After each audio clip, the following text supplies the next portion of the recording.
আপনার কি টোটো আছে? বাড়িতে নিয়মিত ইলেকট্রিক চার্জ দেন? এবার বাড়িতে টোটোয় চার্জ দেওয়ার জন্য দিতে হবে অতিরিক্ত টাকা। নতুন নিয়ম চালু করতে চলেছে বিদ্যুৎ দপ্তর। বাড়িতে টোটোয় চার্জ দেওয়ার জন্য বসাতে হবে আলাদা মিটার, নিতে হবে বিদ্যুৎ দপ্তরের অনুমতি।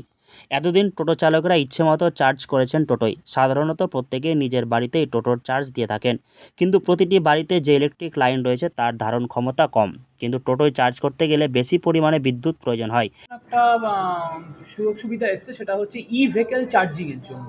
সেখানে নর্মাল রেটের থেকে কম রেটে কেউ যদি ভেহিকেলের জন্য কোনো কানেকশান আমাদের চায়, সেক্ষেত্রে বাড়িতে একটা ডোমেস্টিক মিটার থাকলেও আমরা অনলি ভেহিকেল চার্জিংয়ের জন্য একটা কানেকশান তাকে দেবো, এবং তার রেটও ডোমেস্টিকের থেকে আলাদা হবে, এবং সেখানে সে কানেকশানটা পাবে। তাকে ভেহিকেলের পারচেস ভাউচার দেখালেই সে কানেকশানটা পেতে পাবে। সেটা কত টাকা দিতে হবে? ডোমেস্টিকের থেকে রেট কম রয়েছে, এবং সেটা হচ্ছে ক্যাপাসিটির উপর। কোটেশন মানে ডিপেন্ড করে সে কত ওয়াটের জন্য কানেকশান চাইছে। এক একজনের জন্য এক এক রকম হবে, সেটা এই মুহূর্তে এইভাবে বলা সম্ভব নয় কত। সেই মতো ট্রান্সফরমারগুলো তৈরি নয়। এদিকে শহর থেকে গ্রাম প্রায় সর্বত্র ইলেকট্রিক লাইনে চার্জ দেওয়া হচ্ছে টোটো, কিন্তু কোনো অনুমতি নেওয়া নেই বিদ্যুৎ দপ্তরের। এর ফলে বিভিন্ন এলাকায় বিদ্যুতের ঘাটতি দেখা দিচ্ছে, লো ভোল্টেজ, লোডশেডিংয়ের মতো ঘটনা ঘটছে।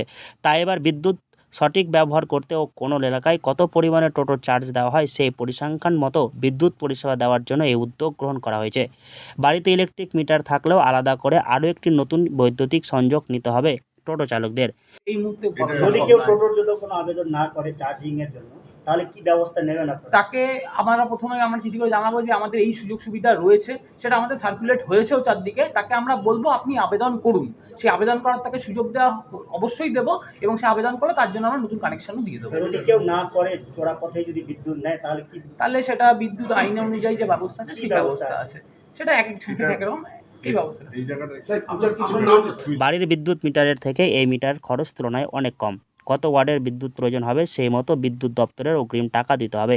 ইতিমধ্যে মালদহ জেলা বিদ্যুৎ দপ্তরের পক্ষ থেকে জেলার প্রতিটি প্রান্তে এই বিষয়ে সচেতন করা হচ্ছে টোটো চালকদের। টোটো চালকদের আলাদা মিটারের জন্য আবেদন করার অনুরোধ জানানো হচ্ছে।